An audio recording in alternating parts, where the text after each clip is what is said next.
Welcome back, everyone. This is episode 125 of the Jiu-Jitsu Dummies podcast. We are brought to you by Black Belt Digital Marketing. Anything you need to build your business on or offline, it's website design, Google Ads, graphic design, printing, we can absolutely help. Check us out at Black Belt Digital Marketing on Instagram or our website, bbdigitalmarketing.com. Request a free review of your entire online presence today. My name is Milton Campus. I'm a brown belt training out of South Florida. Welcome back, everybody. We got, not Bo behind the camera. Bo's off to the side over here. I got a little audience now. It's kind of cool. Bo still shows up for the recordings. We got Christian actually behind the cameras over here. Ben's back there somewhere as well. So we got a nice little team going here. We're super happy. And yeah, it's been kind of cool in the new studio, right? It's different.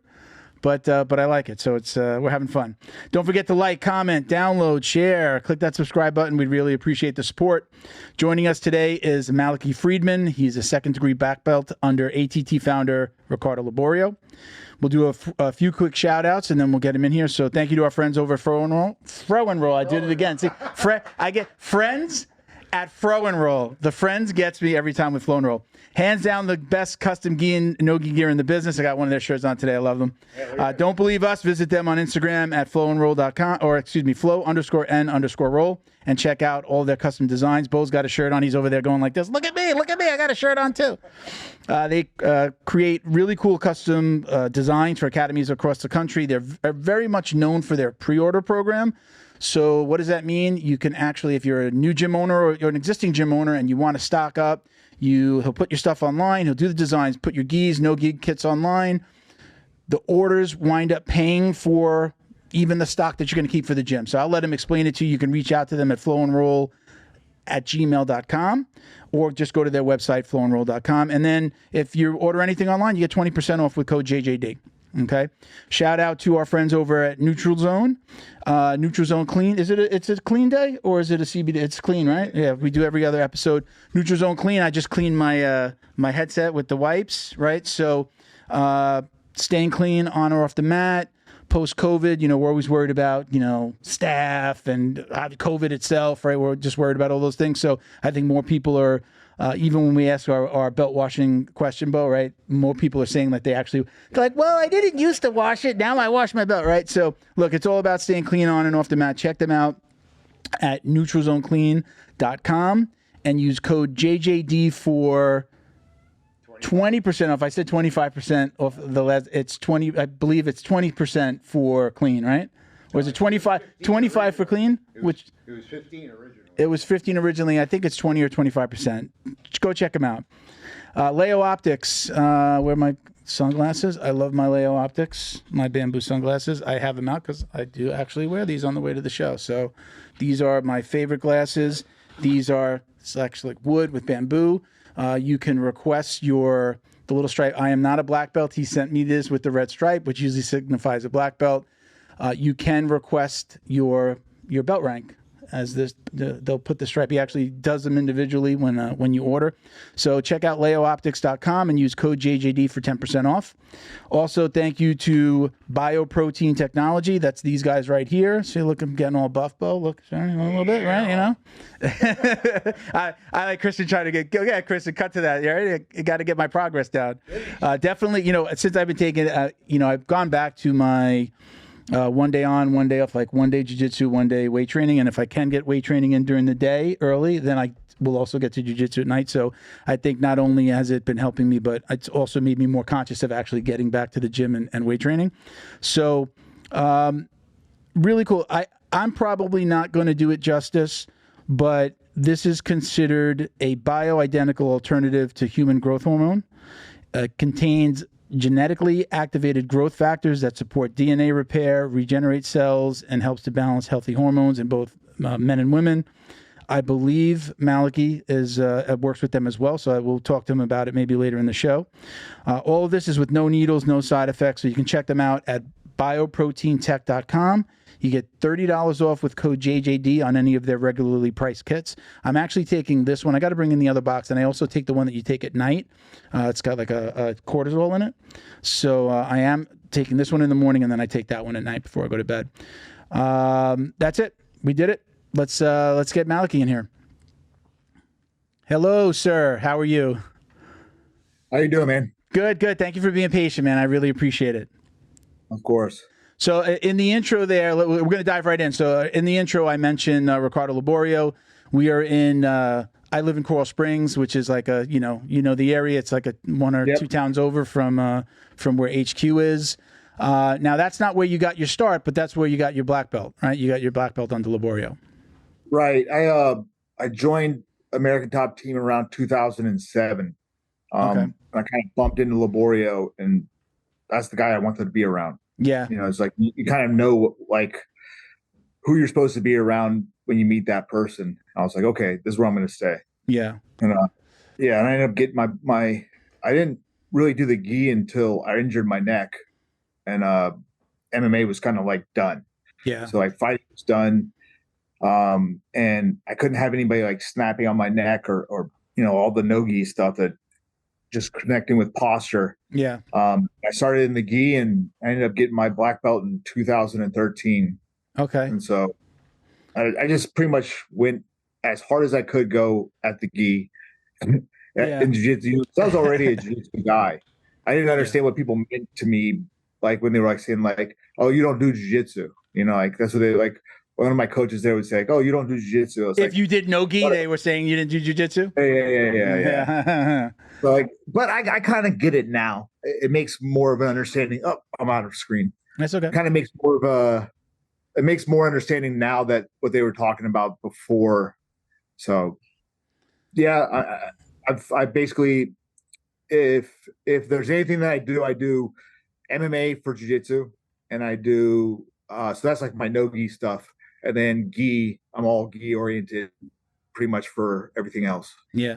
And for those who don't know who Ricardo Liborio is, I mean, this is like a tremendous badge of honor to have a black belt. I mean, that's like, to have that name on your resume is incredible. I mean, it's not even just part of your lineage. I mean, he's the, you are under him. I don't think many people can say, you go Lebo, Carlson, Carlos, Maeda. Yeah. That's it. Yeah. Wow. You can't go any so you got to really hold the line on that. Yeah. I mean, I guess like the expectation, when you say Ricardo Liborio's name, there's an expectation like, oh, this guy's like jiu-jitsu is legit. Like, oh, this is a different beast. And I mean, just being from ATT alone, I mean, that's a different beast. We interviewed Paul Geller, right? Paul Geller. Do you know Paul Geller? He's an attorney. He trained at American Top Team. He was an attorney that we had on after the whole the Gracie. It seems familiar, but there's so many ATTs. No, he was down here. He was down here in Coconut Creek. Yeah, in Coconut Creek. He's local. Yeah. Yeah, I don't know. Yeah, we had him on after the whole that $65 million case where they awarded that kid that broke his neck. We had him on shortly after that, and he kind of like talked about the case a little bit. But again, he also talked about being there, being under Liborio, and just the fact that it was it's a different beast training there. It's not like it's not for the weak. No, especially like during the time I did it, being a gringo. And there's you always got like snipers coming in, like and I was good enough. I had a really good friend of mine, Ailton Barbosa, and he would tell me like, hey, this guy's coming for you. Really? And like there'd be like just some new Brazilian on the mat with a black belt, like just coming in. Maybe he's doing pro fighting, but he's like inching closer, and all of a sudden he's like, as soon as like the technique's over, he's like, hey, you want to train? You're like, yeah, I know. Let's train. Yeah. That happens a lot. That happens a lot over there. Oh, well, I don't know what happens now, but I know that happened to me at least every week. Yeah. Yeah.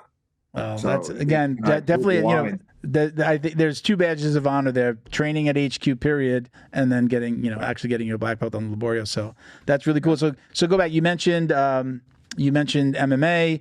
You mentioned the fact that you don't train MMA anymore. That you had to did you say you broke your neck, or you had neck surgery? So I ended up my arm dropped. I lost the disc kind of like burst. Wow. And so my whole arm just didn't work. Yeah. And then I waited a year trying to get it better. I was training the gi while I was waiting that year.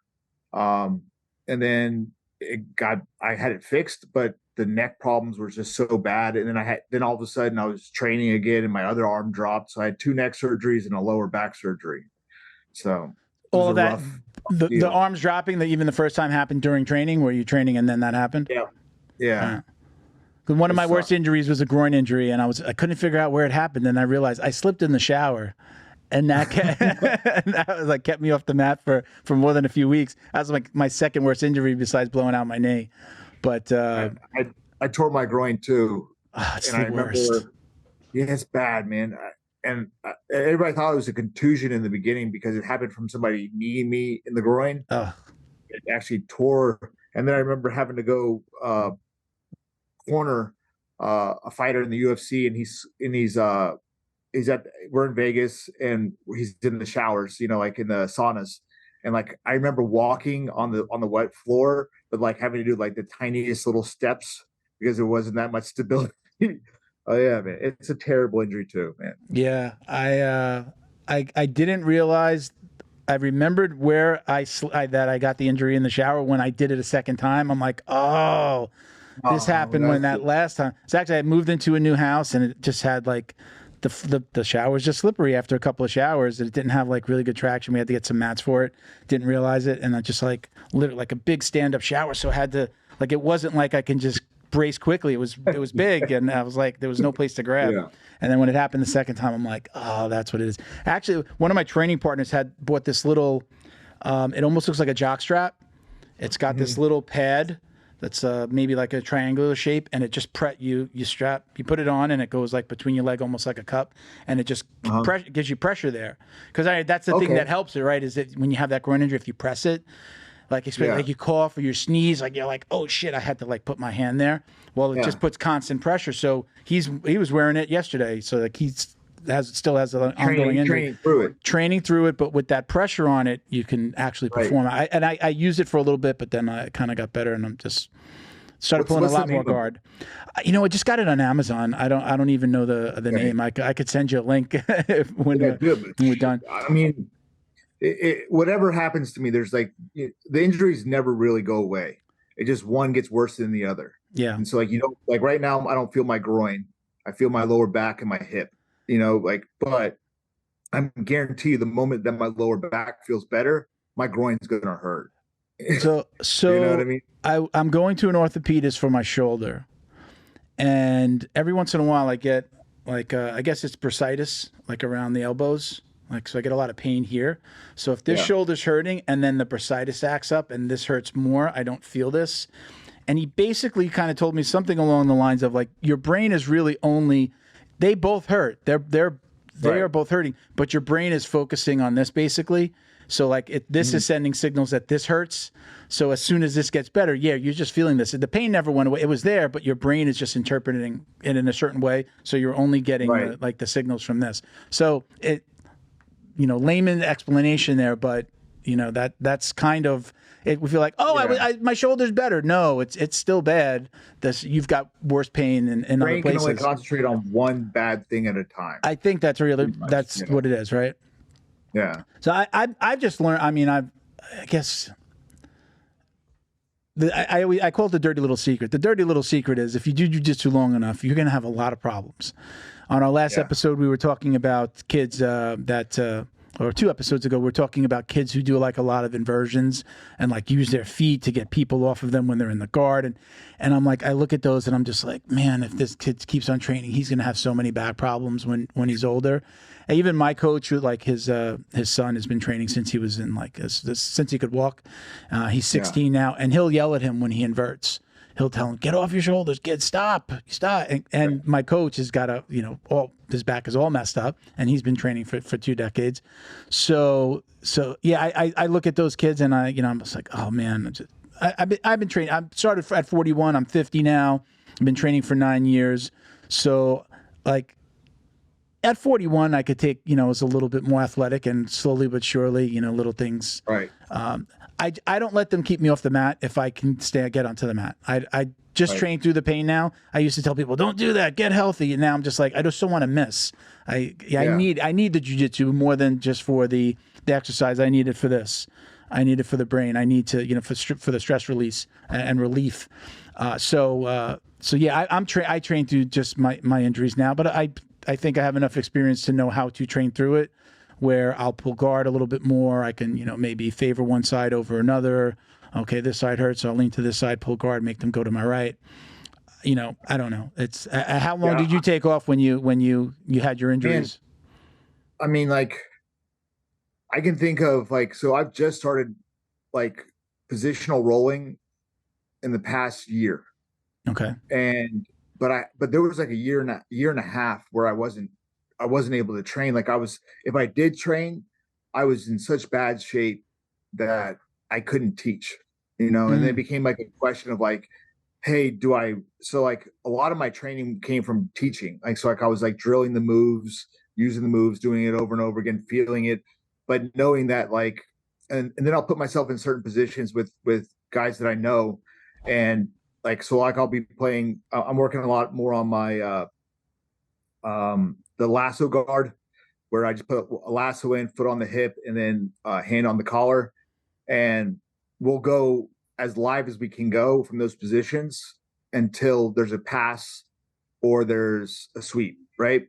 Mm-hmm. And in that like acknowledgement, whether there's a pass or a sweep, there's not the like so I'm one of those guys that's been brought up that winning is everything, like winning is everything. Even winning practice, even winning in practice.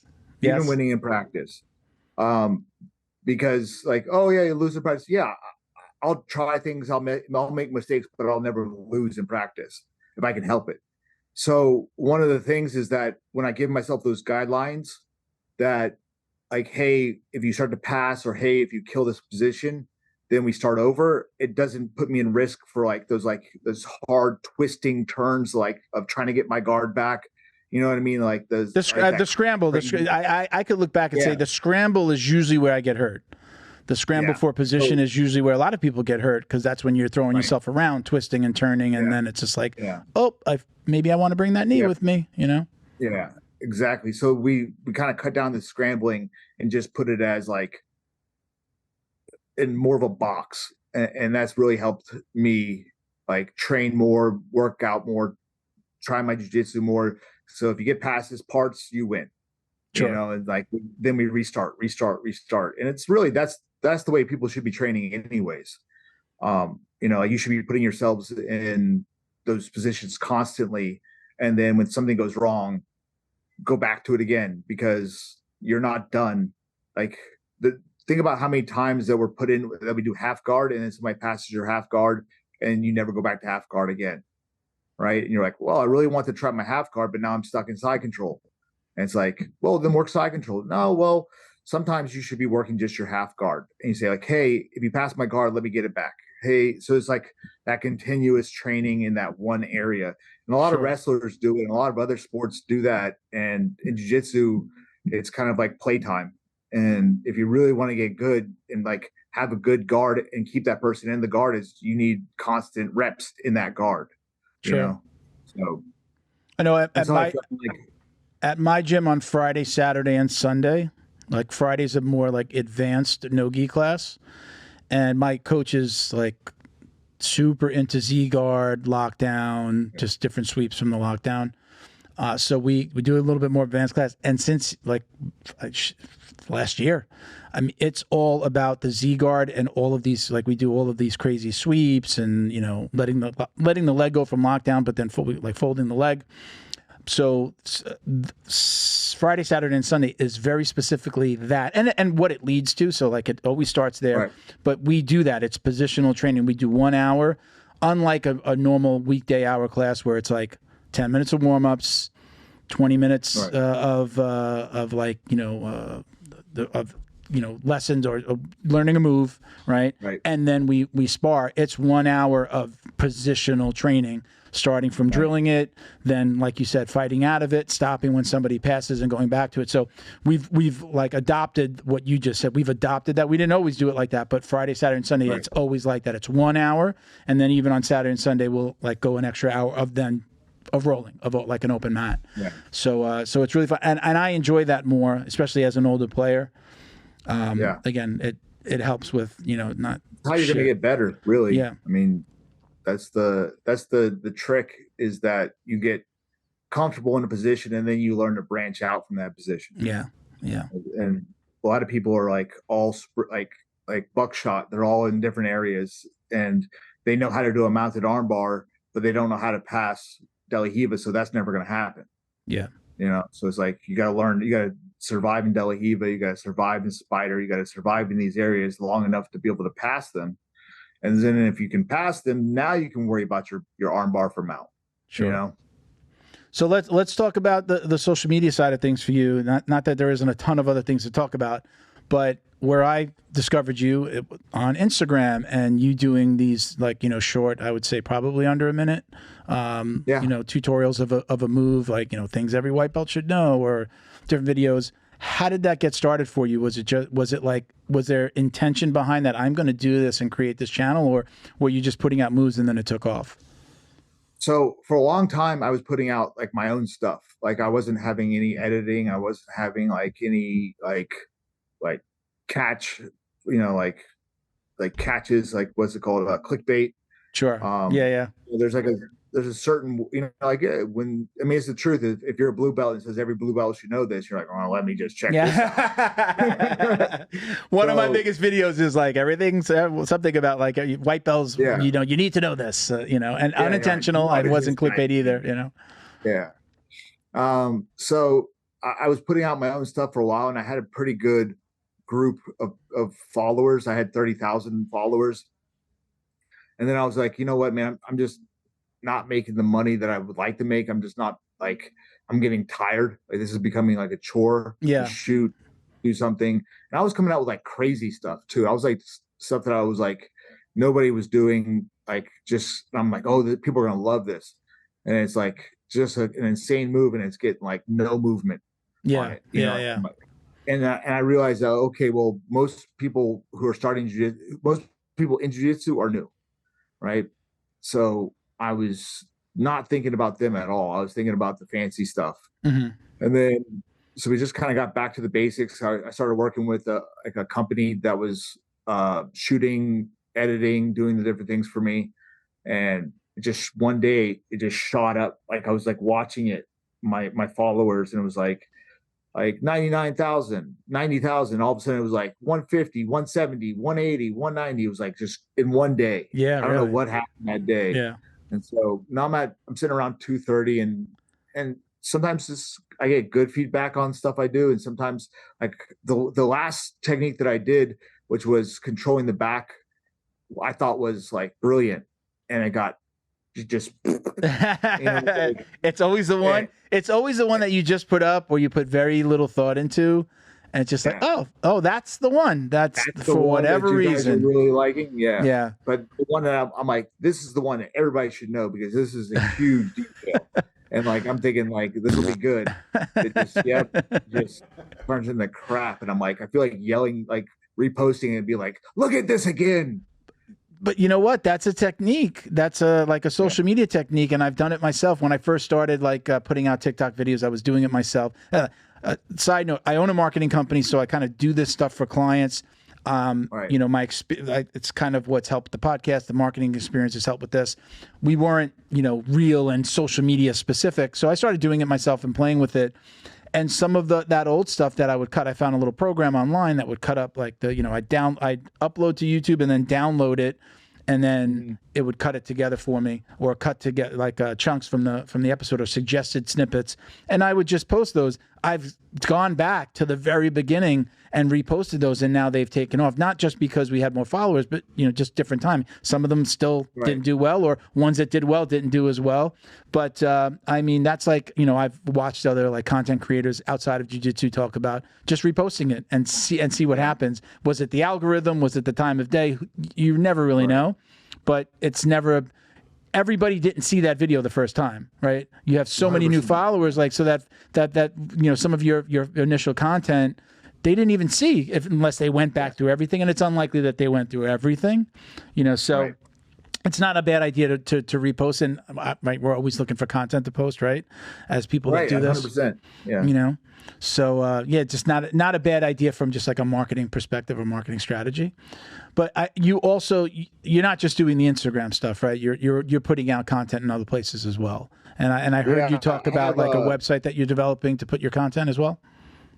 Yeah, so I have madlabbjj.com. Okay. Also, my name, malachyfriedman.com. There's the same place. Mm-hmm. And I have pretty much all my lessons that I've taught in my classes edited and uploaded. And then I put them together like just putting them up was not the best, like, because like people want them in organization. Yeah. So it's like, so now I'm organizing small collections of okay, neon belly stuff. Okay, here's like my next thing that's coming out, I'm doing entries. So like a lot of people have issues with getting into single leg X, or what are the different ways that, like, when something gets killed, where do they go next? Mm-hmm.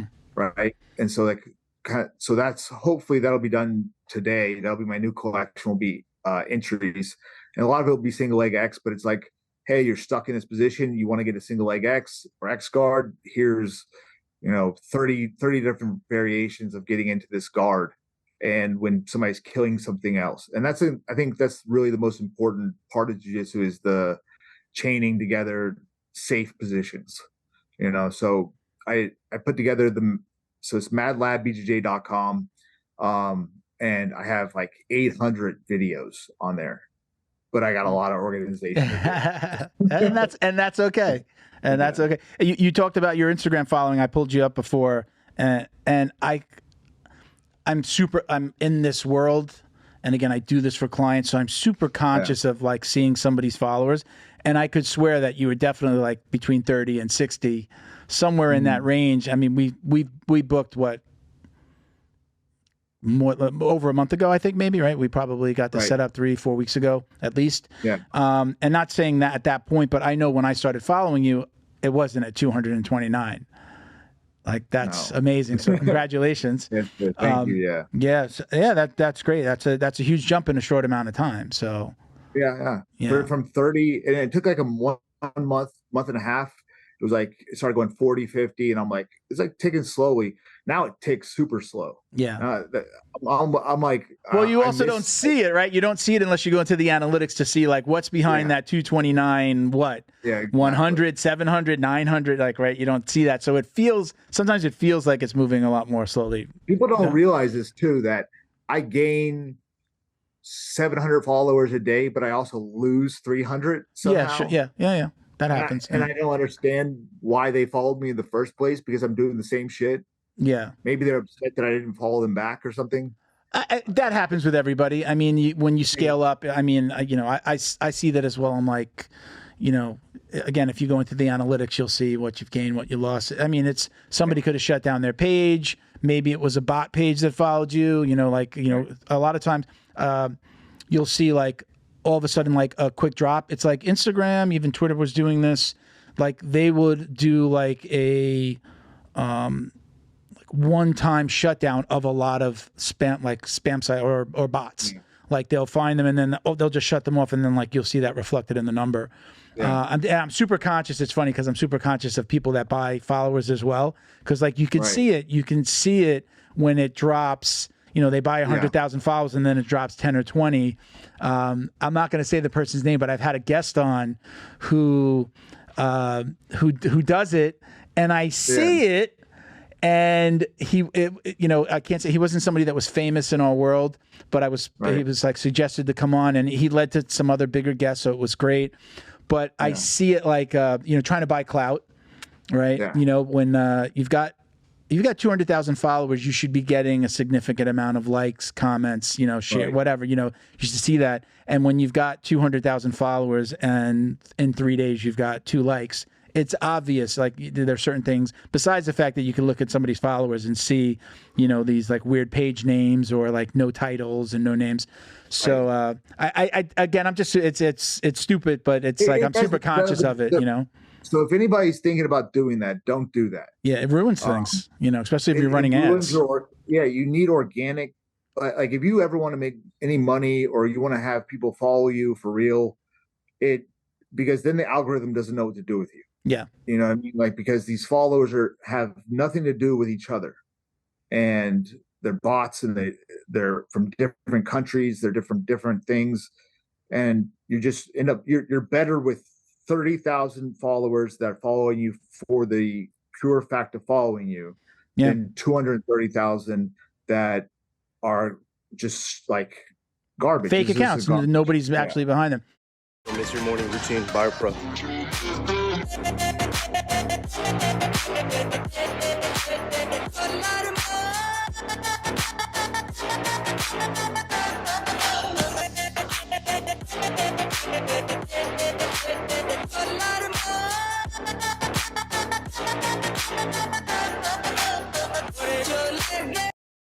The Jiu-Jitsu Dummies would like to congratulate Neutral Zone Clean on the release of their newest product, a healthy and pH-balanced bar soap that's perfect for anyone looking to take care of their skin. This soap is made with all natural ingredients that help nourish and restore your skin's natural barrier. It contains glycerin, which naturally attracts moisture to itself in the skin, leaving it feeling soft and hydrated.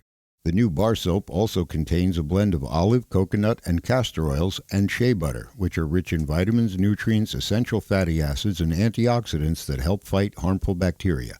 With tea tree and other natural ingredients, it also helps in the prevention of fungal infections. Not only is it effective, but it also leaves your skin feeling fresh and lightly scented. It's gentle enough for even the most sensitive skin, making it a perfect choice for the whole family. Be sure to check out their website, neutralzoneclean.com, for a range of all-natural products including sprays, wipes, and shower gels, and use code JJD for 15% off your order. Special thank you to the crew over at Flow and Roll for all their support.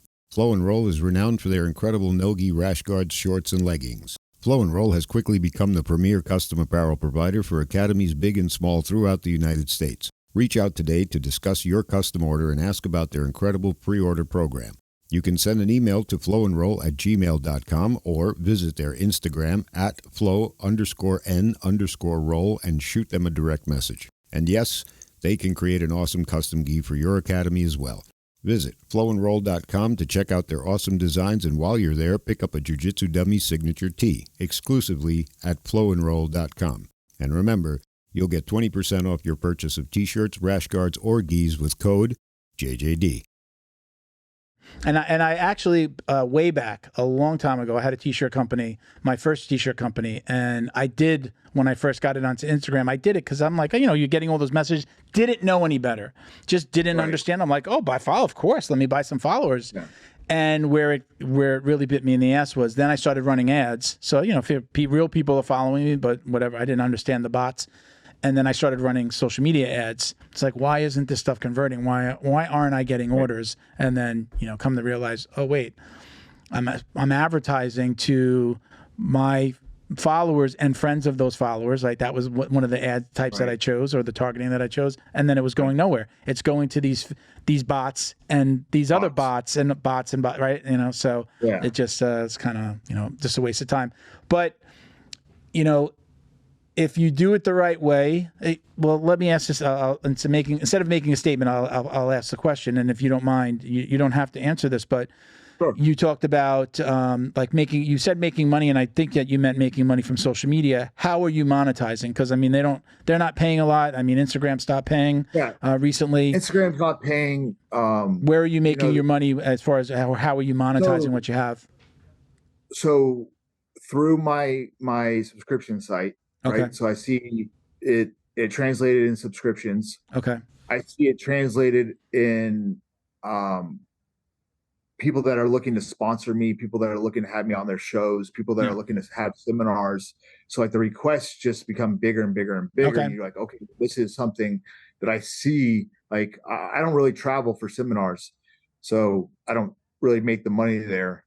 I'm just one of those guys that just doesn't want to get in a that's hotel. A job in and of itself. That's a career move. Yeah, it's a whole other thing, and especially since this life takes most of my life anyway, right? Like jiu-jitsu, the gym, everything takes all my life, and then say, okay, well, on the weekend that you have with your wife, you're going to be in Albuquerque, and you get, it's just like how am I going to explain this to her? Like, hey, I'm going to Albuquerque, and then I'm going to come back Monday and go right back to work. Yeah. You know, for a couple thousand. It's like it's good, but it's at the same time is that's why I do the subscription site. So hopefully people can get my stuff and they can get it from there. But yeah, just seeing more traction with people trying to book you, people trying to, and sponsors come with that, different things come with that. And so it's been a good, like, as I've been growing, I'm able to pay off everything that I put money into. Sure. You know. Sure. And two questions. Tell me about your gym. And I believe, does your wife train, or she works with you, but does she train jiu-jitsu as well? Yeah. So she took some time off. She had a heart arrhythmia, some stuff that just wasn't going right. And she's finally feeling better, or not feeling better, but more has it more under control. So we've been drilling privately. We've been drilling privately and doing techniques and stuff. But she helps with my kids' classes sometimes. She's the front desk a lot. She's also figures out how much money we have and how to spend it and how to pay taxes and stuff. Sure. So like CFO. she's the pro there. But yeah, she's a blue belt. She's been a blue belt forever. But she just wasn't able to train. And I think in the beginning I made a mistake because I didn't have her coach. Right. For some reason in my head, like it was like, well, okay, no, I'll coach. You do the front, so there's a clear distinction of what the roles are. And I didn't need to do that. Like that was an error on my part. Like where I could have had her coaching, I could have had her more involved in the classes, and it was just an error. You know, like you think like, well, people are going to see it in a different way. They're going to see like mom and pop, and it doesn't look professional, you know. So it's like it's not as. But then you look at everybody else in the jiu-jitsu game, and everybody else's wife is a jiu-jitsu player, and they're. I wish. You know. You know what I mean? Like, so you go like I can't think, but I can think of like I'd never heard of her before, probably because but Wagner Hoch's daughter. Yeah. Right. Yeah. She just went against John Davey. Yeah. Right. I didn't know he even had a daughter, but obviously she's been training since the beginning. Forever. Since she's a little kid. Yeah. And I think all Cyborg's wives have all trained. So I don't think he's married now. I don't think he. He's not married now, right? Yeah. No, I don't even think they got married, but she's actually just got his last girlfriend or fiance just married somebody else. Yeah. Anyway. Well, that's jiu-jitsu, man. That's jiu-jitsu in Florida. Yeah. Did your wife start? Did you meet her through jiu-jitsu? Was she already in jiu-jitsu, or did you get her into jiu-jitsu? No, she didn't know anything. She didn't know anything about it. And I think that's the best way. Really, it's just messy. It's messy when you meet people through the art. And it could get messy if they're a student, right? Yeah, I don't let my coaches date. I tell my coaches, like, you got one shot at love, you know, like, and it's not going to be here.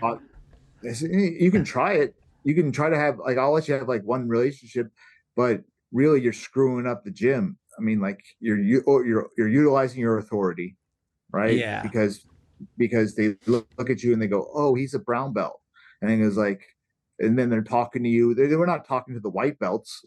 You know what I mean? They're talking to you because you're the brown belt, and then you're using that authority to get something. Yeah. And nobody should feel like or if the person is a brown belt, they shouldn't feel like they have to be forced to talk to that person or partner with that person because of their rank or how they're viewed in the gym. Sure. And so, like, I try to make it as unmessy as possible. Is there a strict rule? Is there a strict rule there? Like, do not date. Do not date students. It's like they know, and if they do it, do not date students. Okay. They've screwed around and done it anyways. But I mean, I just hit my chair down. Nothing's been like terrible, but like there was a, I mean, yeah, it's a pure like authority. It's a mistrust in authority. There's a power And dynamic there that you're Yeah. you're taking advantage of, Right. and you may not realize it in the moment. And I think sometimes people aren't just even doing it on purpose. They find themselves in that place, but Right. when it comes back to bite you in the ass, now you were the boss, right? You're essentially the boss or the manager of this place, and this is somebody that's working under you, training under you, and it does not look good when it comes back if there's a problem. And we've seen all the stuff that's happened, like, and we've seen people, overstep their line, and it's and coaches have said, and not to bring up any coaches because I can't speak on anything that I don't really know about, but they apologize to their wife. They're like, I shouldn't have done this, but it was consensual, right? And so they're saying it's consensual, and the other ladies are saying it was not consensual, right? And it's like, dude, look how bad you're fucking up. Like, you're fucking up so bad that you're like, you don't even realize that you're abusing power, that you are wrong. Like, yeah, you're wrong. Not only are you wrong to your wife, but you're wrong to your student, because there's a power dynamic there. And even if it was like, maybe there was uncomfortableness or there was some kind of something happened, if they felt like they needed to do it, that's an abuse of authority. And that's why the military kicks your butt out of the military for stuff like that. Yeah, I think coaches have to also realize, like, this is a business, and if you have a problem with another student, I mean, it's the same as, like, I know the equivalent may not be exact, but let me say that, right? When you have a new student come in, a white belt, and then everybody's beating up on that white belt, like, they're not going to come back, right? You're screwing with the coach's business. I talk to my fellow students all the time, and I say, yeah, take it a little easy on the guy. He's you shouldn't be trying to rip a wrist lock. We had somebody the other day do this. It was like the kid's third class, and a purple belt was ripping like a wrist lock on this guy. I wasn't at the class. I heard the story later, but it was so much. It wound up in a chat, in one of the chats that I have with some fellow training partners. I mean, it's the same thing. It's just like, you're fucking with my business. So when somebody understands it, I may not only lose them, but I'm going to fire you. So now I lost a coach, a student, maybe two students and a coach. And I think sometimes I even know a story that a lot of people don't know about, and I won't go too deep into it, but where there was this is not at my school, just for the record, where the owner's son, the owner's son started dating a lot of girls in the gym, and that became a problem. But he's there, and he's a coach, and I believe he has a financial interest in the gym, and that gets around. Now I'm hearing it second, third hand, but even that, he's not realizing he's just being a guy, right? He thinks he's just being a guy.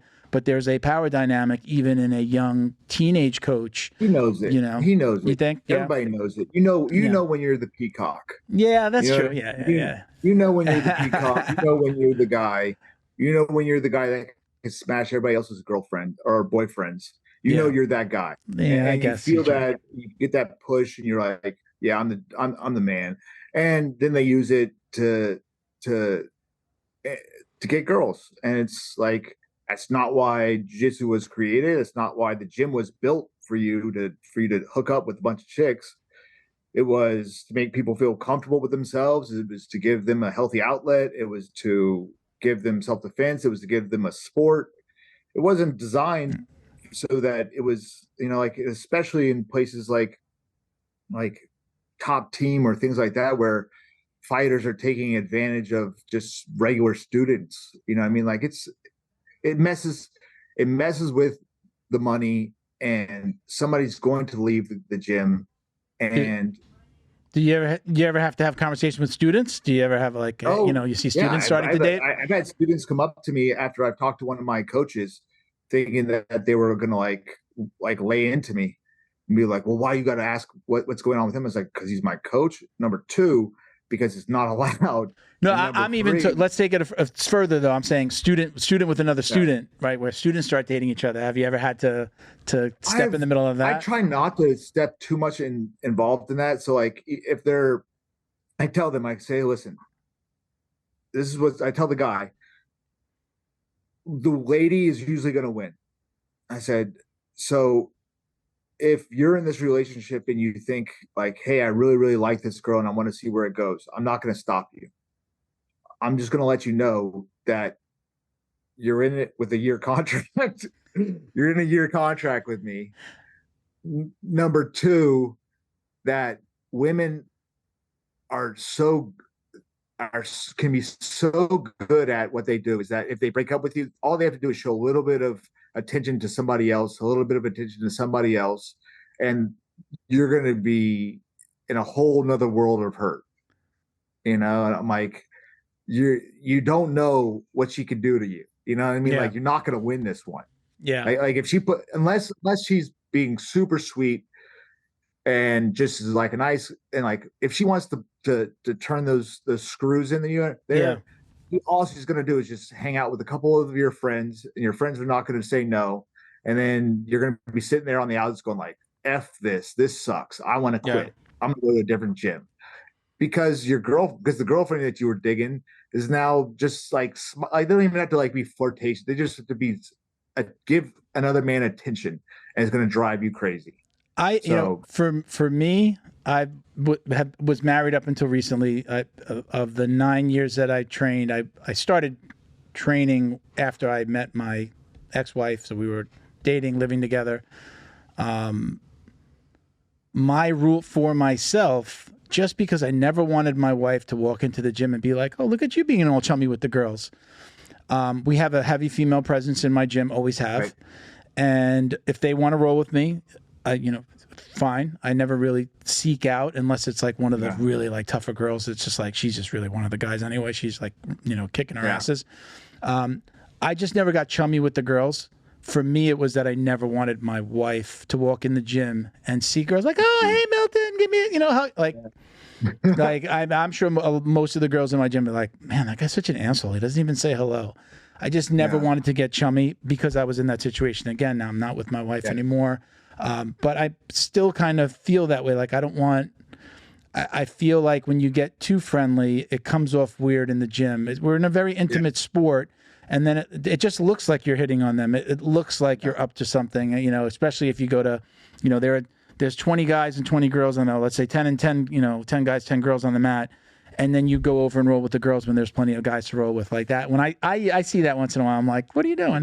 What about these guys over here? Why are you rolling with the girls? And we've even had like our male and female classes like in separate rooms in our gym. It's relatively big, I guess, for us. And our the owner's husband and wife team, both black belts, both third-degree black belts, she would have her own class with the girls. And sometimes we're together and sometimes we're apart. Right. But usually even when the girls are on our side, they put cones on the mat. And like this section is for the girls and then this is for the guys. And I look, as a father, I have daughters. I have a stepdaughter and my daughter. I kind of like that. And I tell people, like, if a woman asks me about training, I'm like, we have a really good school for that. If somebody asks me about MMA, I'm going to say, hey, I want to do jiu-jitsu and I want to fight in the cage. I say, go over to American Top Team. Like, I tell them the right place to go. I have a kid in this area. Like, okay, find a school that does this or that has a bullying program. But when it comes to, we have a great women's program. And again, that they're like, I would say like they're kind of protected. Like there's an eye on that, especially post, the BS, the fight sports shit that happened down here in South Florida. So yeah, I feel comfortable telling a woman like, yeah, come to our gym. We have a great program and your coach is going to be a woman. So it's a good thing.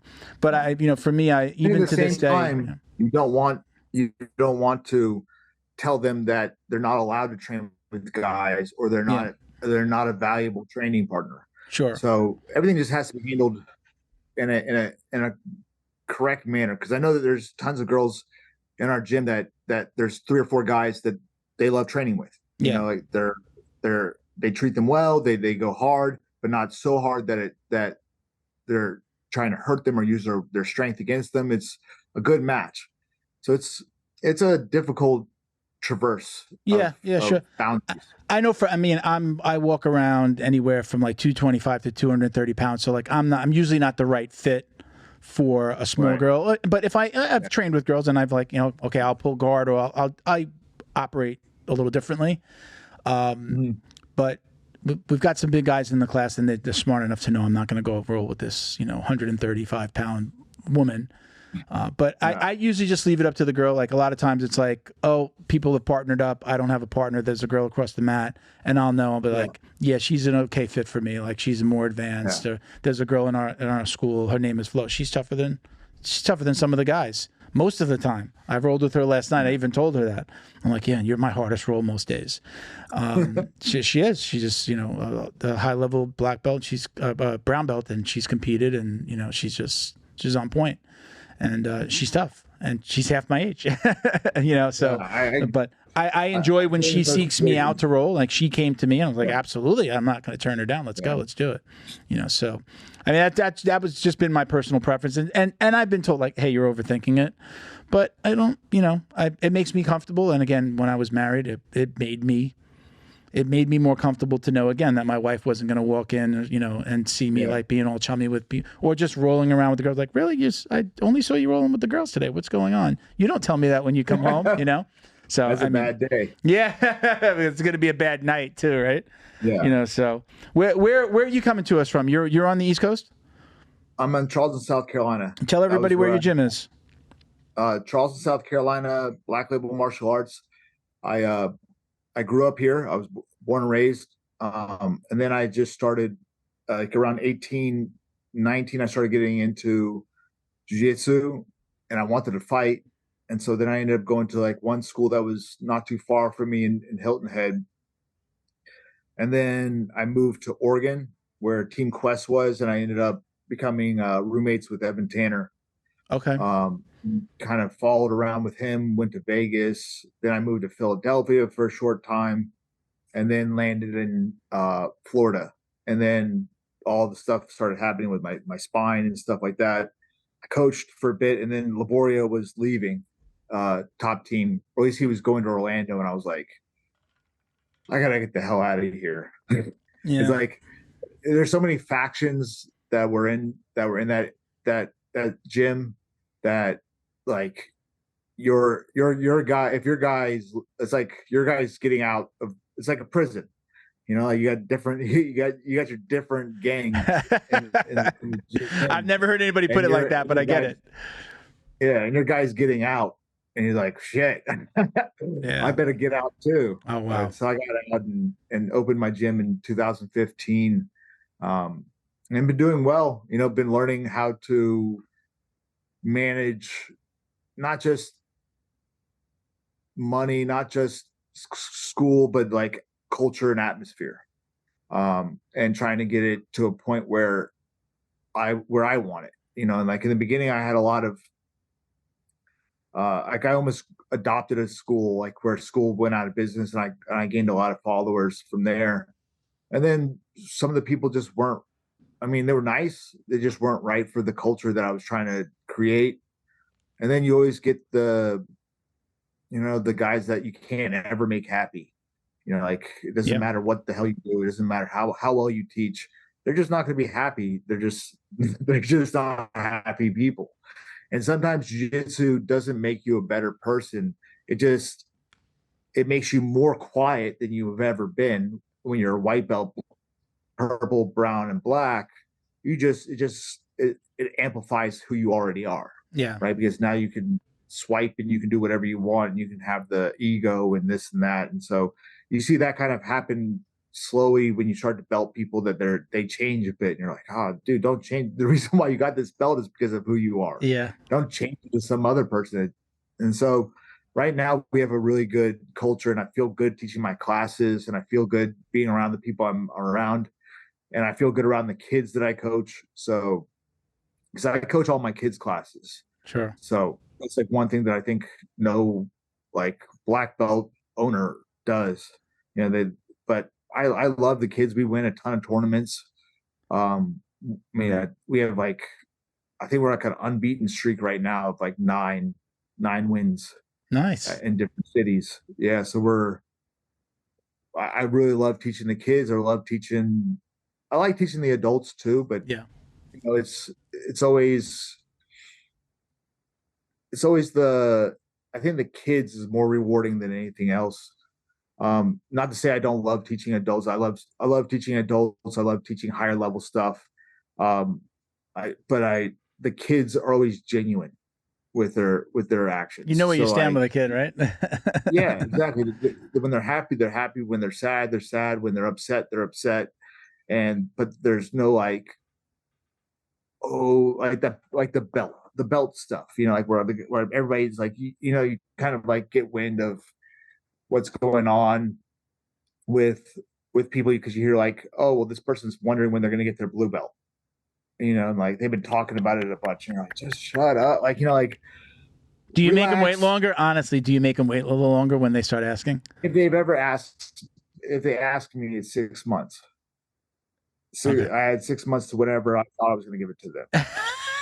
I've done that before, yeah. That's a lot of And time. it's a That's a lot of time. time if they were about to get it, if they were like scheduled to get it and they don't Yeah. realize it. I've never asked. I as a matter of fact, I asked my coach to wait only because I was my first coach's first student. I trained with him from the time that he opened his.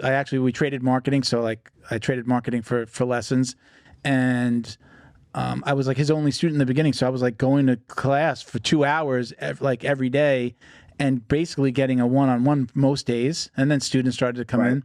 So I got my belt relatively quickly. I wanted to compete. He was going to give me my belt like before Christmas, and I said, "Hey, there's a tournament. I want to compete. I want to do my first tournament," and it was in January. And I said, "Can you push the promotion until after I do this? Let me compete once at white belt, because then I would have been at blue." Right. So I want to try this. Let me try it at white belt. So I asked him to push it off, and he did. So then I wound up getting my belt really at like my 7th month right after that competition, which I did well at it. And I felt like I deserved it. I didn't understand that like a lot of gyms would. Some gyms it would be 1 or 2 years at white belt, but I was really legitimately helping him coach. Training 2 hours a day, 6 days a week. Yeah. Going to open mats, traveling to open mats with him to see his friends and doing an open mat. So I was like really got into this like heavy. I tell people I loved jiu-jitsu before I even got on the mat because I was such a UFC fan. I'm like, I gotta learn this part. And I just loved it day one. I knew before I even got on the mat. And I had wrestled a little bit, so I kind of, in junior high, so I kind of knew what I was getting into a little bit. I wasn't like afraid of being on a mat and having somebody grab me. Right. But anyway, go ahead. No. So I mean, you can definitely get if you are spending 2 hours a day, 3 hours a day training, you can get good pretty fast. Yeah. Like for me, like so my usually it's 2 years for me. Because I feel like the blue belt is more important than any other belt. And I feel like a lot of other gyms, they put the blue belt as the least important. Oh, he's just a blue belt. It's like, yeah, because you gave the guy a blue belt, not you, because you've been training 2 hours every day, but you gave the guy a blue belt who's been training 3 days a week, 1 hour, 1 hour a day at 8 months or 9 months, or the guy's not a good blue belt. I mean, maybe he'll grow into it. He's better than a beginner white belt, but like my idea of a blue belt should be no matter what age you are, no matter what size you are, if a person comes in and has no collegiate or let's say state champion or collegiate level wrestling, you should be able to dominate that person because they don't know jiu-jitsu. Sure. And if you think you say, okay, the blue belt means I know jiu-jitsu, so that means I can submit them, I can hold them down, I can get dominant position, and you're 40 and the guy's 19, you should still be able to do that. Yeah, of course he's going to be stronger, but he doesn't know what the hell he's doing. Sure. Yeah. So that's how I feel. And then also I want to see judgment. I want to see people make choices in the middle of their grappling that are smart choices. You know what I mean? Like not just like they have to be able to chain together their choices of what they're doing and see them actively making corrections to what they're doing. Because past blue, purple is like means that you're good at jiu-jitsu. Like that's how I look at it. I mean, blue says you know jiu-jitsu, purple means you're good at jiu-jitsu, and then brown is just like the beginning of learning how to be a black belt. And you know, so there's when people use the blue belt and then blue belts come over to us and they get just mollywopped by our white belts, it's because there's a standard for that, and I would rather have them quit as a white belt than them quit as a blue belt. You know what I mean? It's also extremely hard because people are having babies, getting married during all of this time, you know? So it's difficult. It's difficult to keep somebody there for 5 years. Yeah. You know, in one place. I didn't move out of my area. My wife and I were looking for a house, and we wound up buying a house. And a huge part of that was I didn't want to be too far. I lived in a development behind the school that I'm in now. He's actually moved within the shopping center, but I've been going to the same gym. I found him after my original gym closed, which was close. And then I was just like, I don't want to drive. And oh, wow, there's a jiu-jitsu gym here. It was a fight sports location at the time. And I was like, oh, this is great. It's not anymore. Then when after being there for 4 or 5 years, and then we start looking for a house, I'm like, I don't want to move out of the area. This is like important. These are my friends. Right. There's like, some of these people start to become like family. And, I don't want to switch to another gym. It had nothing to do with the belts, and my wife was doing kickboxing in the area as well, just like call it dance fighting. Like the I Love Kickboxing type places, but she fell in love with her place, and she had her really close friends and things like that. So it was why we stayed in the area, and I still am. I moved again, and I'm still like literally just a couple of minutes away from the gym, if that. It just becomes a huge part of your life, and you don't want to be jumping around. One of the reasons I even go to your point about the amount of training, like. Kind of on the cusp. Black belt could be at any point now in my near future. Right. And, I've definitely, like in the last 6 months, kicked up my training because in my mind, I'm like, wow, this is getting close. I want to earn it. I don't want to be a 3-day. And I've been a 3-day, again, I'm an older guy, business, family. Yeah. I've been a three day a week guy, 1 hour a day, and I know those times. And I've also been, again, 2 hours a day, 5-6 days a week. So I've definitely kicked up my training because I want to know that I've earned it. I don't want anybody to look at me and be like, oh, well, he's hardly ever here. He got a black belt, and I just love the sport. I mean, I just love it. I mean, there's no place that I'd rather be than at the gym. Doing this or being at the gym are my two favorite places. So let's go back to talk about a little bit. You mentioned MMA. You've actually coached. Did you coach MMA at ATT? Did you coach some fighters?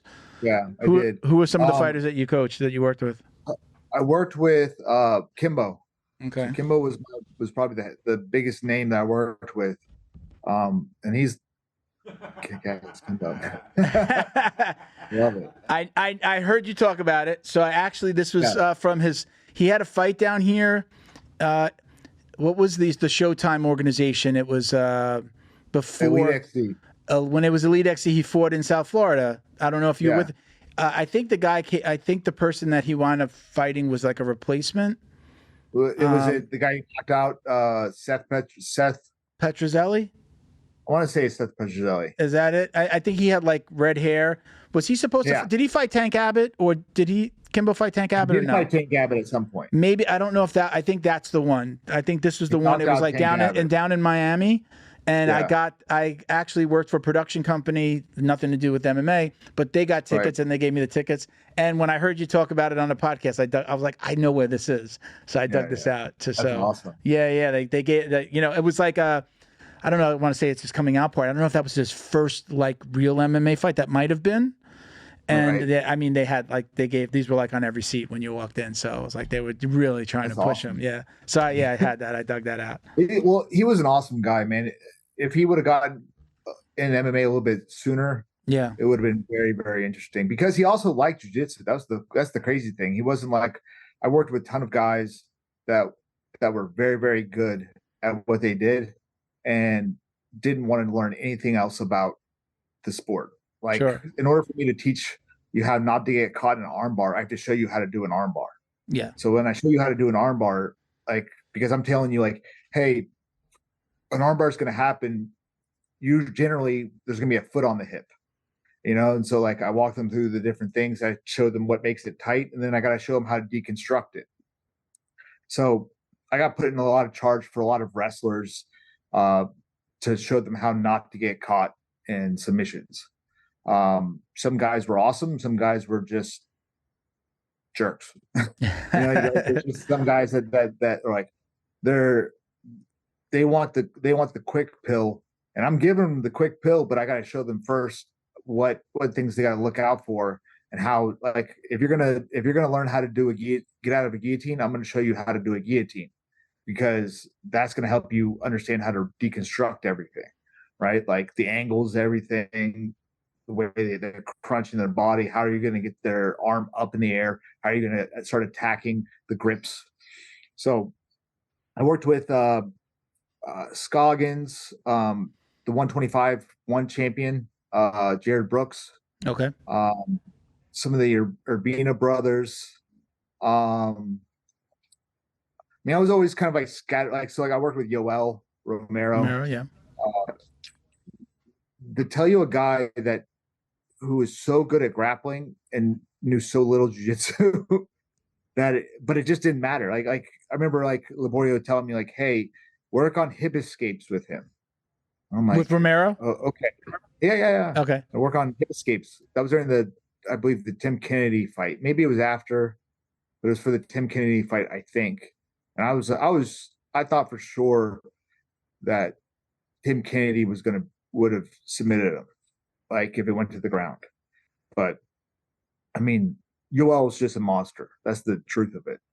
Like he may not know what he's doing in jiu-jitsu, but he's not gonna get submitted. Well, he had that wrestling pedigree though, right? I mean, that was the big thing. So he can somewhat handle himself with takedowns and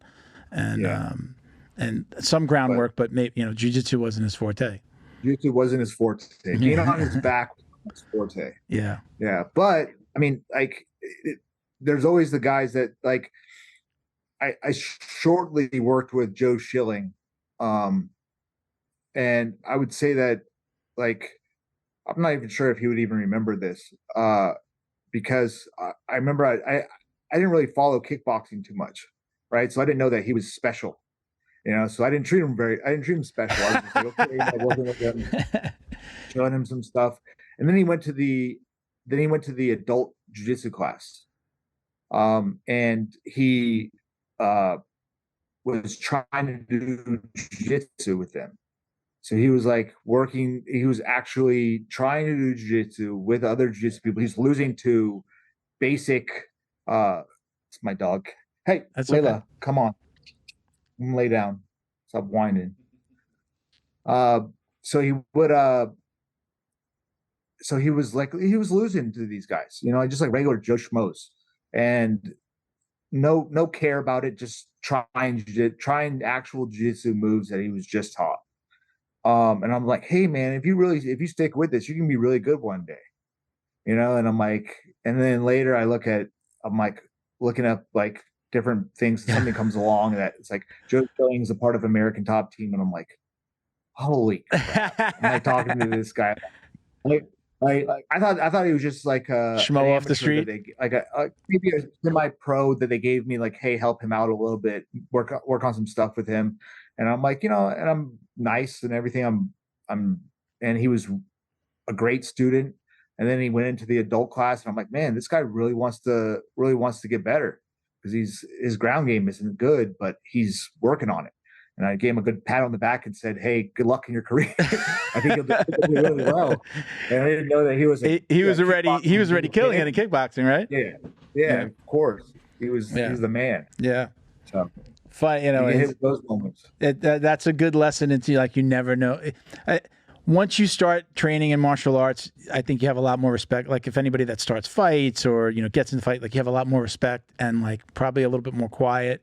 You lose the ego a little bit, because you just never know who you're talking. Like, if I can do this, I don't know that guy's not training somewhere, right? I look at Joe. I think Joe Schilling's the guy that knocked out the guy in the bar that like got in his face a little bit, right? That's Joe, right? Yeah, that guy had no clue who Joe Schilling was, and look, put him on his ass. And good for Joe. He got. I think they found him innocent of those charges, right? Yeah. So good for him. But yeah, that's a good lesson right there, man. Hit him first. Yeah, he did, right. He gave him one of these, like, hey, you know, like, wrong guy. Don't do that. That's a bad idea. Even, I mean, that was a stupid move because I mean, you still see like he's not like a small guy. I think he was taller than that guy, and he's like, you know, Much obviously bigger. looks in shape. And this guy still, you know, he didn't think he was going to get anything back. But yeah, that's kind of funny.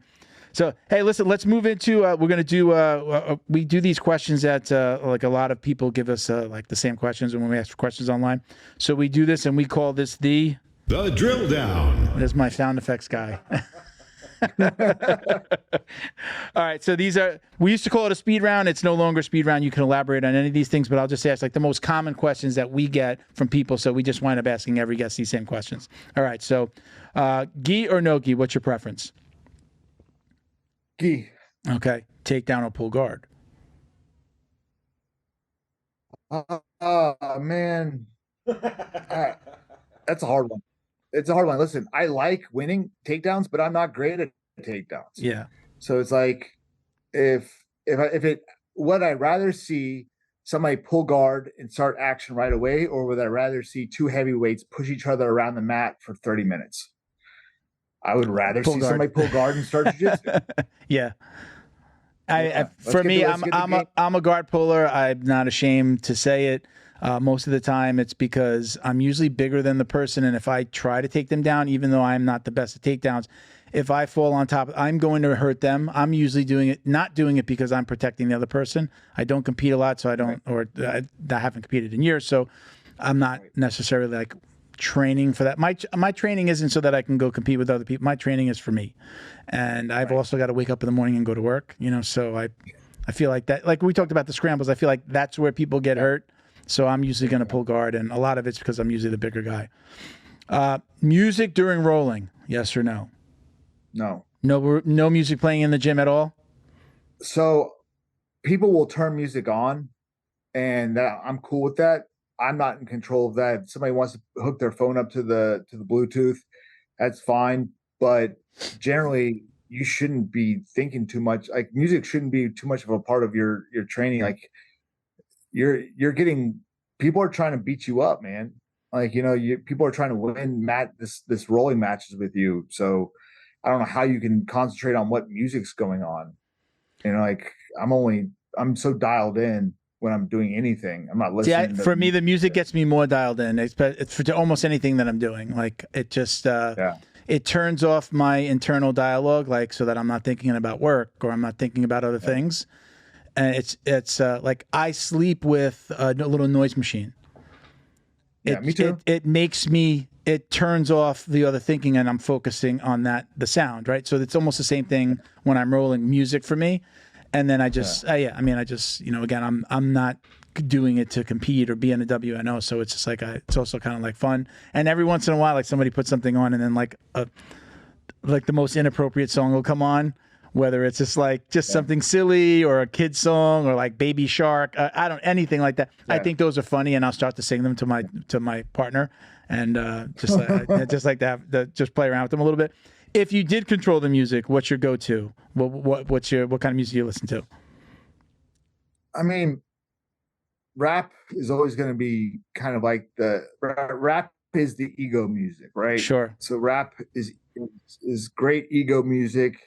And it helps you get pumped up and make you feel like you're the best person on earth, right? Yeah. Because that's basically all rap says. I'm number one. I'm the best. But I also really like 90s alternative. So 90s alternative, something like that. I let whoever wants to put the music on, I'm fine with. Sure. I'm not thinking. Now you got a Black Label shirt on. That's the name of your gym. Yes. Is it any relation to, and I'm not a big rock guy, but like Black Label Society or something, right? Isn't there like a rock group or something like that? No.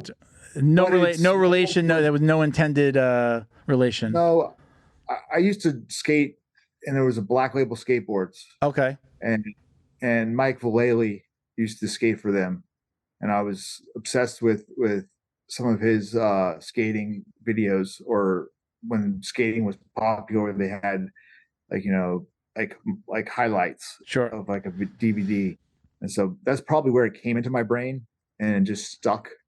Sure. And I was like, well, that's a good name, you know. So That's how it happens. There you go. that's how Now- it happens. We talked about like your life is consumed by jiu-jitsu, the videos, the social media, Yeah. the seminars. Are you like a consumer of some of those same things? Are you on social media watching other people's stuff? Are you watching the WNOs? Are you watching, Flow Grappling? Any of that stuff? No, No, that's the crazy thing. I don't look at anybody's social media. really. I don't look at anybody's social media really. I have some friends that I really like on social media Sure. that if they pop up, I'll take a look at it. Maybe there's some things in me that I don't like to. So like a writer can't read books a lot of times, because then it's almost like you take like you're stealing, yeah. from them, and because you're doing it unconsciously, but you're kind of stealing from them, and you're a creator yourself, so you don't want to really steal from other creators. You want your own stuff on it. And so if I look at too much of somebody else's stuff, I'm going to lean towards what they do. And Sure. So yeah, I try not to look at too much stuff, unless it's something that I'm learning. So like if I'm learning a position, I'm getting better, I'll look at that. But just flipping through different people's stuff, I know who's good. There's some really good guys out there, and I know who's good, and I know who I would like to watch, but I got so much time doing my own stuff that if I start to look at their stuff, what the hell am I going to do? The matches, sometimes I watch later. Sure. I'm a play-by-play guy first, so I read the play-by-play and then I'll watch. It's like I wanted to watch Marigali and Duarte, but I heard it was an awful match, so I'm glad I didn't watch it. It was Duarte faking takedowns the entire time.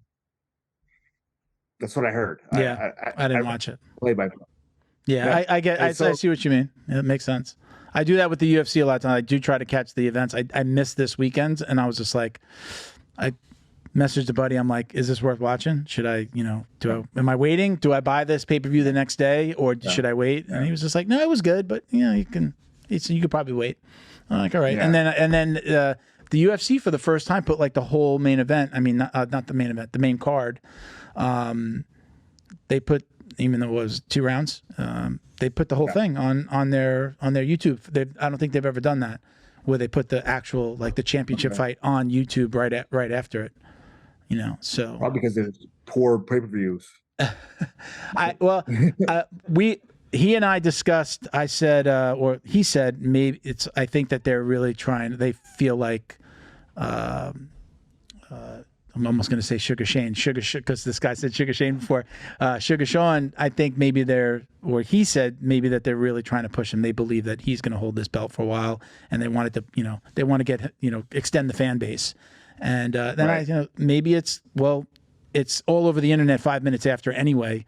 So maybe at least they can control that, and people are going to repost their stuff, and then they get the following and so on. So who knows? But yeah, I do exactly what you just said too. Sometimes I'll be like, is it worth me watching? Should I just catch the highlights? Yeah, man. Too much to consume. I watched the UFC, the last one, and it was good. Yeah, it wasn't great. Yeah. But I mean, that's what they're doing to us now with UFC. They're giving us so much rather than putting together a great UFC card, a pay-per-view. They're putting together 1 or 2 good fights, and then other good fights, but those should be free. The other fights should be on the fight night, and some of the fight night headlines should be on the pay-per-view. I mean, that's the way it happens, right? Sometimes the younger guys, the guys that are coming up, sometimes, or a lot of times, like just like the women fight, sometimes they just feel like they have more to prove, and they're better fights. I mean, look at what we're getting over in Australia. Adesanya versus Sean Strickland. Nothing taken away from Sean Strickland. He could win that fight, guaranteed. He could win that fight. He could knock him out. but Sean Strickland's ranked number 5, right? So you have the champion fighting a ranked number 5, and because you needed us Adesanya in Australia, so it's like that's what happens when you don't make a big enough card. Is that you get the main event, and you're like, the main event's like kind of like, well, Adesanya is a plus, is a negative 300, and you shouldn't have fights like that as main events where where a guy is so favored, in the fight. And I mean, they should have packed the card better. Yeah, I think I'm not the biggest Strickland fan, only because I'm not big on the talkers. Like I'm not. Yeah. I want to see them do it on the mat, and I don't know. I think he's genuinely crazy. So there you go. I mean, like I don't think you can do anything about it. Like, I mean, he actually got. I mean, he actually got famous when he was Orlando, the guy that passed away. I forget his full name. Sanchez? Orlando Sanchez. They were gonna grapple, and he gave him a little of this. Like, Strickland kind of had a little bit of an underhook, and he gave him this, and he caught his hand. Yeah. And then Strickland kicked him, and they got into a little bit of a scrap, and then the guys broke. That's what really made him. He was training for a UFC fight, but that's what made him popular. People like, oh, they found that, and then that took off, and then people started watching him, hearing the crazy shit that he had. I feel like they've moved him because he's been a talker, not because he's been the best fighter. I mean, that's my opinion. I forget who he. I mean, I think he just dispatched one of the guys they thought was going to beat him. Yeah, who was Magomedov guy? Yeah, was that guy of like a last minute replacement though? Didn't he come in as a replacement towards the end, like 2 weeks out? Undefeated. Okay. PFL. Okay. But I still think But I still think that wasn't a scheduled fight. I think he still was a replacement. Maybe I'm wrong. Yeah, maybe. Listen, I don't know. It seems like Sean Strickland fights a hell of a lot. Yeah. Seems so.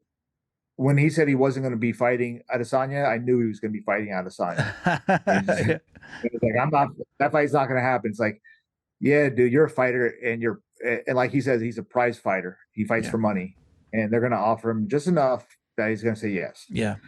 There's really no other fights in the middleweight division. I'm going to watch. You know what? That fight's more appealing to me though, from like, so like, I don't have like, oh, that guy's my favorite fighter, but I have fighters that I don't like in boxing. Yeah. I don't like Mayweather, and I've watched every Mayweather fight because I'm waiting to see him get his ass knocked out. And, I don't know the guy, and I'm not, Sean Strickland. I don't, other than just like seeing the crazy shit that he says, I'm going to tune in because I want to see him get knocked out. That's me. I mean, I'm not the biggest fan. And and this is coming from someone who I don't like Adesanya because he's a talker as well. He just talks so much shit.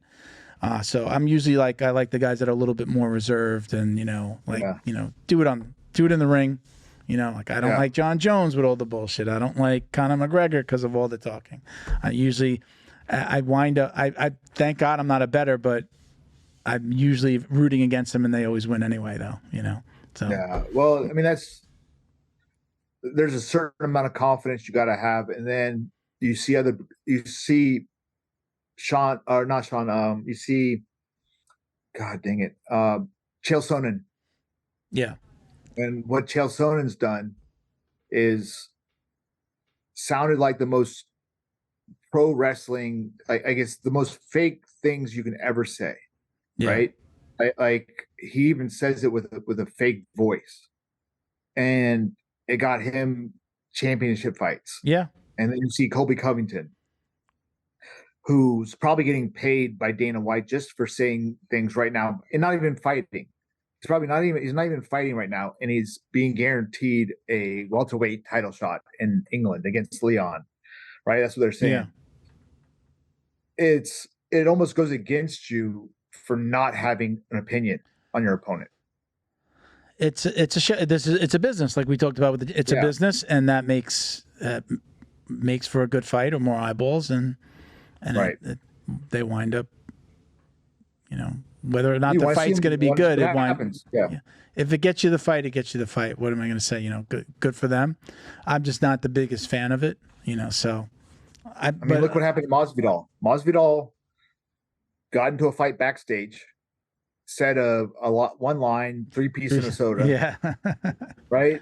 And then all of a sudden he's wearing like Gucci velour Scarface Yeah. stuff. Yeah. I mean, look, he fell into that, like, like all of a sudden they're going to give him like what, Street Jesus? Yeah. That's what they call it. Yeah. Yeah.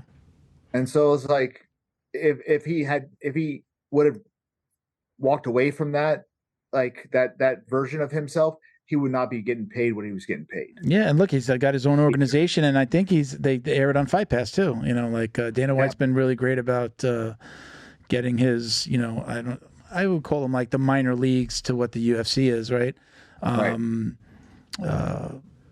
Khabib has like Eagle FC, right? And I think that aired on Fight Pass, and now he's Masvidal's organization is airing on Fight Pass. So, look, again, it's eyeballs.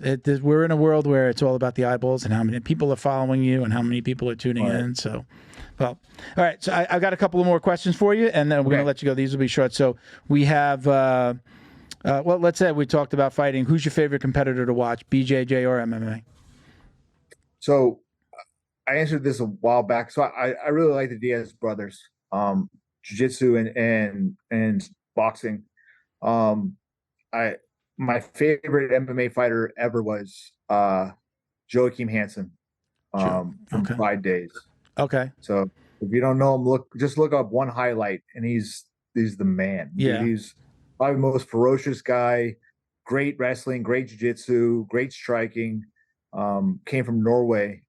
And he fought a bunch of the best fight to watch is probably Eve Edwards, Aminari, Kel Uno. This was back in the day. And I would say jiu-jitsu wise, I really like watching. Unfortunately, I liked watching Leandro Lo. So I never missed like a Leandro Lo match because I love watching scrambles. I love watching him come up for like a sweep in the last 30 seconds, and steal the match. I think the Ruotolo brothers are probably going to be my next choice of guys that I really, really, really enjoy watching their matches. Super fun. They're the reason I'm starting to tune into to ONE FC now. Right. On watching them on Prime. I love. I mean, they're on every major card now. So they're super fun to watch, man. Those scrambles and just the way they move. It's like, how do they do that? I couldn't even imagine doing that at 19. I couldn't imagine doing it now, but I couldn't even imagine doing it as a young guy. It's like, Jesus, how do you not break every, joint, rip every ligament, doing some of the things they do? No, I think they're on another level, and we'll see what happens. But even their instructionals are better than most other people's instructionals. Okay. And it's like, so these guys are like, they're operating at a very, very high level, like at a very young age, maturity wise, like, so like you think about it, like a basketball player, like what's their basketball IQ, like what's their IQ? Their jiu-jitsu IQ is so high that they're able to do some things that I don't think other people are able to do because other people don't fully understand it, Built-in training partner, right? From birth. To go home, you go to the gym and train, and then go home and you're training with your brother. I've seen some of their stuff in their garage, and they really go at it, and they're amazing. Yeah, man. All right, our very last question: do you or do you not wash your jiu-jitsu belt? I don't wash it ever. And now, why? I'm the black belt. I don't even. But even before that, at your lower belts, you never washed them. Never. No. Okay.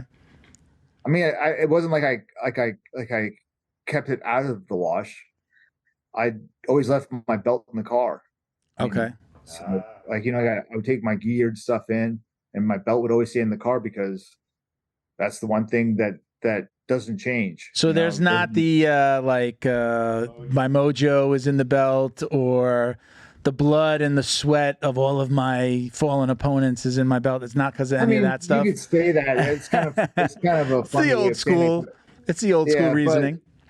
I would have, I have several belts. Sure. I have my first black belt, which is in shreds, so it's 10 years old, a 10-year-old belt. And then I have my other belt that I don't know when I got it.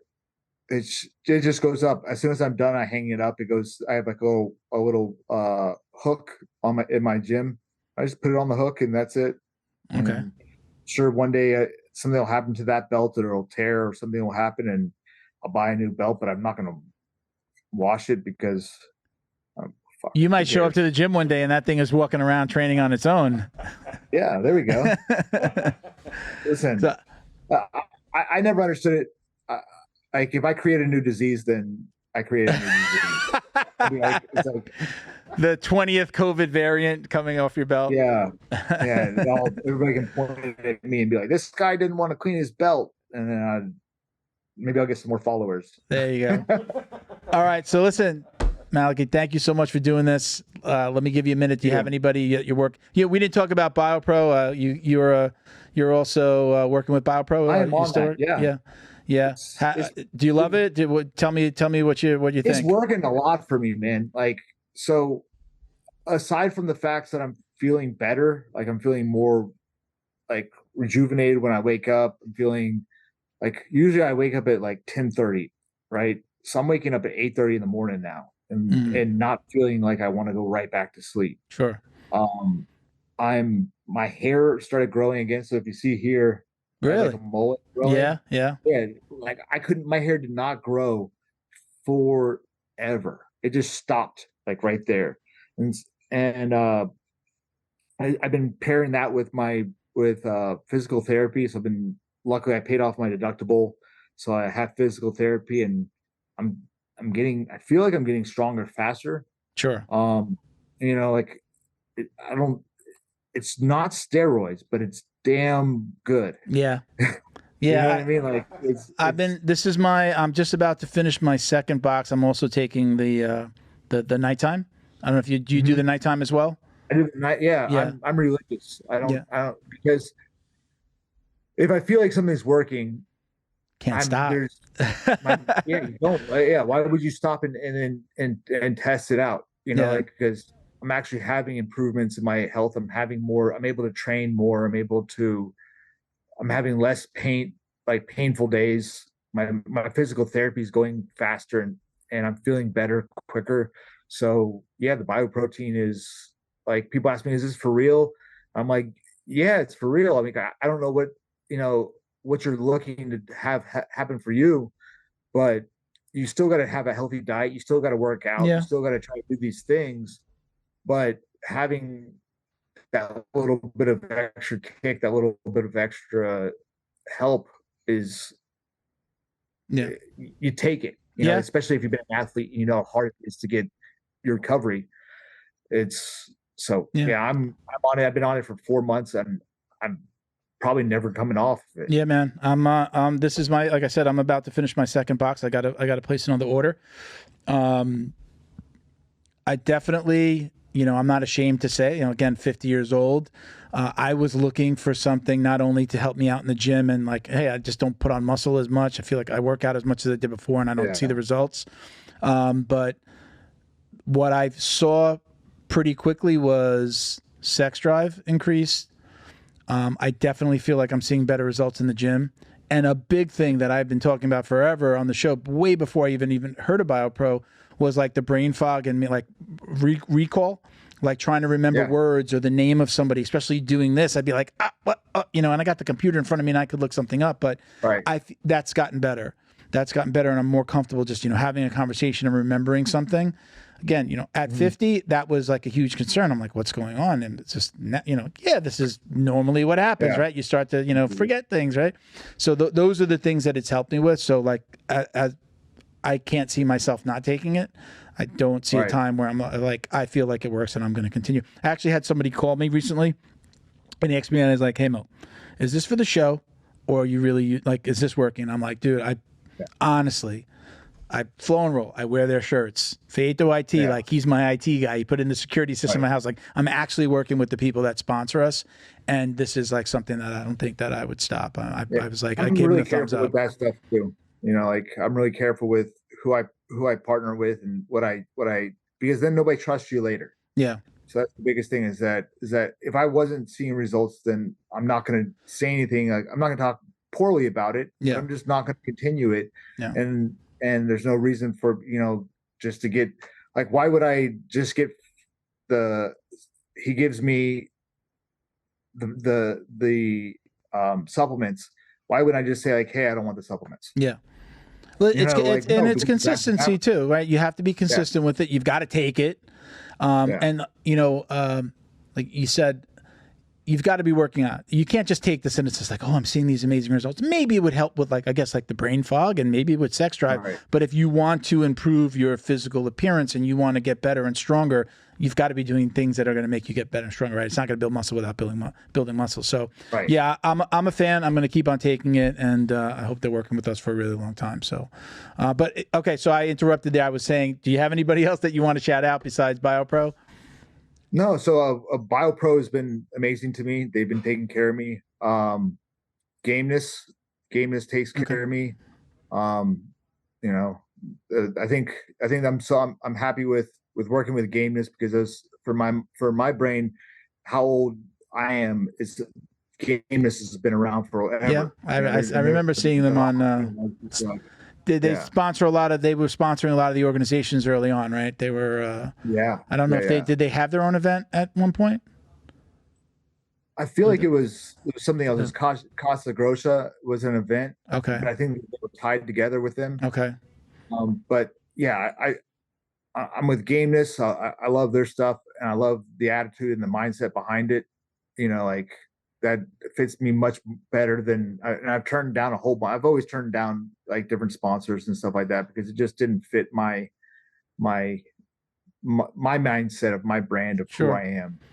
And then there's, I don't know, myself, madlabbjj.com. I was gonna say, tell everybody remind everybody where your gym is, and give me your Instagram handle as well. Yeah, my Instagram handle is Malachy Friedman. That's hard to find out. It's MALACHYFRIEDMAN. And then my gym is in Charleston, South Carolina, and I'm teach there every day. So I'm not like one of the other schools that, like, where the guy's got his name on the building, but he's never home. Gotcha. So if they ever want to visit me, I take anybody that wants to come in, train, anything like that, they're more than welcome. Thank you to Feito IT and AV, specializing in commercial and residential automation, security cameras, CCTV, POS, and more. Check them out at feitoitav.com or call 305-428-2515 and let them know the Dummies sent you. The Jiu-Jitsu Dummies would like to congratulate Neutral Zone Clean on the release of their newest product, a healthy and pH-balanced bar soap that's perfect for anyone looking to take care of their skin. This soap is made with all natural ingredients that help nourish and restore your skin's natural barrier. It contains glycerin, which naturally attracts moisture to itself in the skin, leaving it feeling soft and hydrated. The new bar soap also contains a blend of olive, coconut, and castor oils and shea butter, which are rich in vitamins, nutrients, essential fatty acids, and antioxidants that help fight harmful bacteria. With tea tree and other natural ingredients, it also helps in the prevention of fungal infections. Not only is it effective, but it also leaves your skin feeling fresh and lightly scented. It's gentle enough for even the most sensitive skin, making it a perfect choice for the whole family. Be sure to check out their website, neutralzoneclean.com, for a range of all-natural products including sprays, wipes, and shower gels, and use code JJD for 15% off your order. Special thank you to the crew over at Flow and Roll for all their support. Flow and Roll is renowned for their incredible no-gi rash guards, shorts, and leggings. Flow and Roll has quickly become the premier custom apparel provider for academies big and small throughout the United States. Reach out today to discuss your custom order and ask about their incredible pre-order program. You can send an email to flowandroll@gmail.com or visit their Instagram at flow_n_roll and shoot them a direct message. And yes, they can create an awesome custom gi for your academy as well. Visit flowandroll.com to check out their awesome designs, and while you're there, pick up a Jiu-Jitsu Dummy signature tee exclusively at flowandroll.com. And remember, you'll get 20% off your purchase of t-shirts, rash guards, or gis with code JJD. Very cool. All right. Like I said, don't hang up. let me just say goodbye to everybody here, and we're going to take some pictures, but you can check us out at Jiu-Jitsu Dummies on Instagram for all the ways to watch, listen, and support. My personal IG, you can reach out to me there as well as Uncle Milty BJJ. Bo, which handle do you want to give him? Handy_wisdom. Bo does some really cool like comedy. It's kind of funny. So check it out. And I was actually thinking about we got to do something where I'm interviewing you, but I was thinking about like wrist locks, like that he's gonna he's running an anti-wrist locking campaign. All right, everybody. Thank you for watching and listening. Peace, love, jiu-jitsu. Us.